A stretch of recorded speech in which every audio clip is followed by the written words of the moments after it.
Matangga anak tangga yang kedua, putra anak tangga yang kedua. Setelah iman yang ada dalam dada katanya, maka baru sukses harus naik ke tangga yang kedua. Putra alimin, menjadi orang-orang yang mengerti ilmu pengetahuan agama. Nyo yang akan ditinggalkan oleh manusia umat Nabi Muhammad di akhir zaman.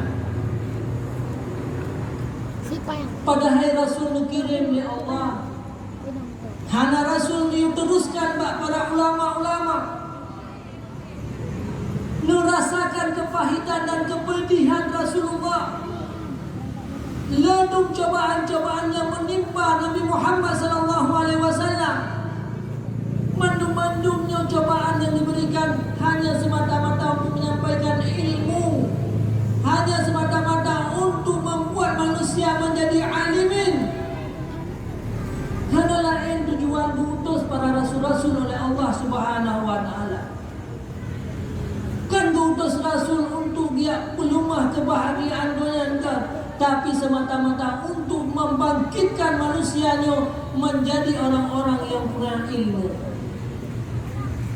Maka menyuruhnya tanya, sabe-sabe na halangan di dalam majlis-majlis ilmu, berat beban butanya uronyo di dalam hadir dalam majlis ilmu, maka ketahuilah wahai saudara alim sekalian, sesungguhnya tanya merupakan urung-urung yang dipersiapkan untuk menjadi manusia-manusia yang akan rugi di hari akhirat. Walau gagah tak tanya waktu katakan uronyo. Bahkan Tuhan sampaikan lagi, Rasulullah sendiri menyampaikan dalam sebuah hadis, Innal ilma la yulahimahu alal as'ida wa yuhrimahu alal asfiya. Sesungguhnya ilmu selalu terhalang-halang bagi orang yang dipersiapkan untuk menjadi manusia-manusia yang celaka. Ilmunya sampai-sampai payah, sulit, sukar, nah halangan, nah alasan sampai bagi urung-urung yang dipersiapkan untuk menjadi manusia yang celaka di hari akhirat, kata Rasulullah. Wa innal ilma la yulhimahu alal asida. Tetapi ilmu itu selalu tentram, selalu mudah, hana penghalang. Wadana majlis-majlis ilmu hana berhalangan, hana alasan. Sampai-sampai utanya tak sisihkan kesempatan. Bagi siapa, kata Rasulullah? Bagi orang-orang yang dipersiapkan untuk menjadi orang-orang yang bahagia. Maka menyatakan siapa manusia-manusia yang bahagia di hari akhirat? Tah manusia-manusia yang tidak pernah absen di dalam menuntut ilmu Allah Subhanahu wa taala. Bahkan Nabi sampaikan lagi, Rasulullah sendiri menyampaikan demikian. Bahkan dalam hadis yang lain Rasulullah menyampaikan, idza marartum bi riyadil jannah farta'u. Apabila kalian melewati sebuah kebun surga, maka singgahlah di kebun surga, merangkaklah kalian. Wa mariyadul jannah ya Rasulullah, di mana kebun surga di muka bumi ini ya Rasulullah? Rasulullah menjawab, hilaquz zikri, majalisul ilmi wal ulama, tempat-tempat orang berzikir kepada Allah, tempat-tempat orang mengajarkan ilmu pengetahuan agama, tempat-tempat orang membimbing umat manusia. Itulah merupakan kebun-kebun surga yang pernah disampaikan oleh Rasulullah sallallahu alaihi wasallam. Wa muqbilu sa'idun ala ahli wujudi wa muqbilu Allahu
ذنبنا ومن ذنبكم نستغفر الله لنا وله من ذنبنا ومن ذنبه.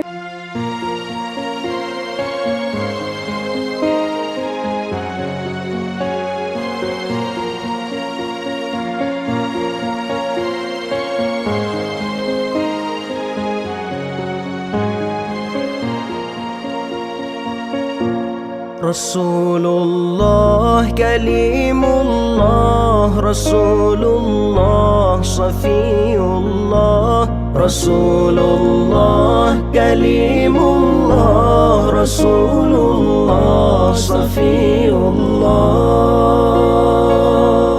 Nabi kami yang mulia, Nabi kami yang sempurna, Nabi kami yang mulia, Nabi kami yang sempurna.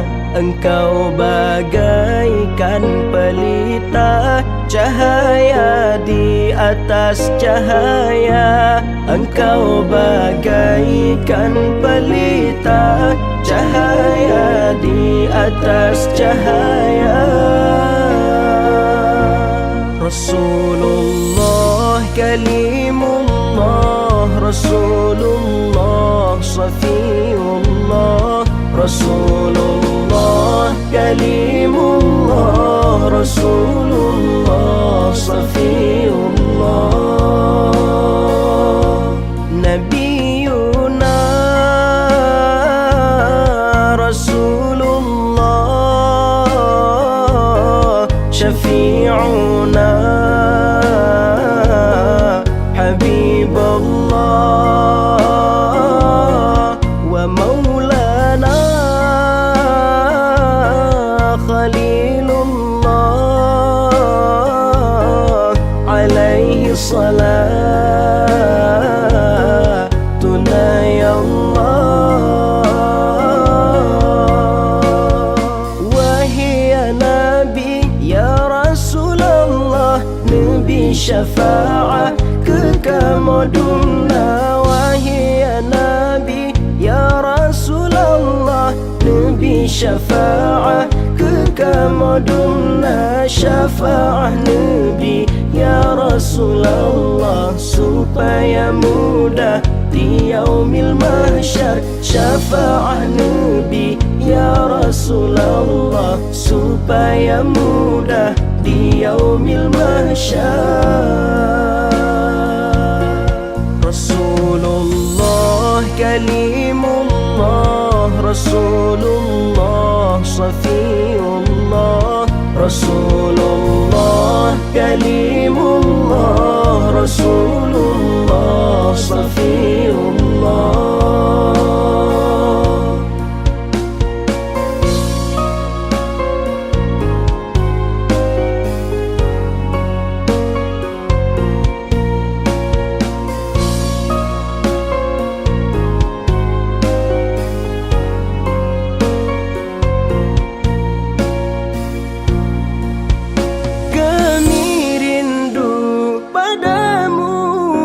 Rasulullah penyejuk kalbu. Kami tak dapat menatap wajahmu, tetapi hati selalu merindu. Dengan sejarah dan kemuliaanmu, ku jadikan pedoman dalam hidupku. Rasulullah Kalimullah, Rasulullah Safiullah, Rasulullah Kalimullah, Rasulullah Safiullah.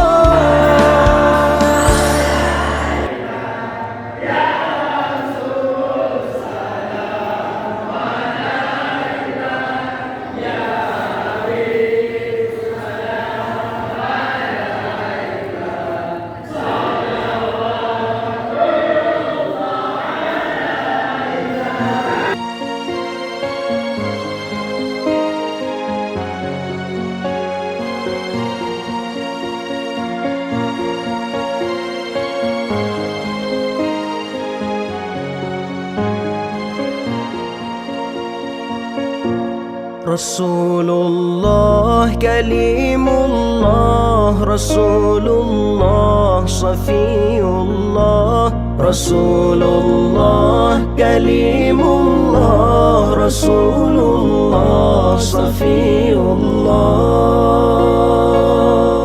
Nabi kami yang mulia, Nabi kami yang sempurna, Nabi kami yang mulia, Nabi kami yang sempurna. Engkau bagaikan pelita, cahaya di atas cahaya,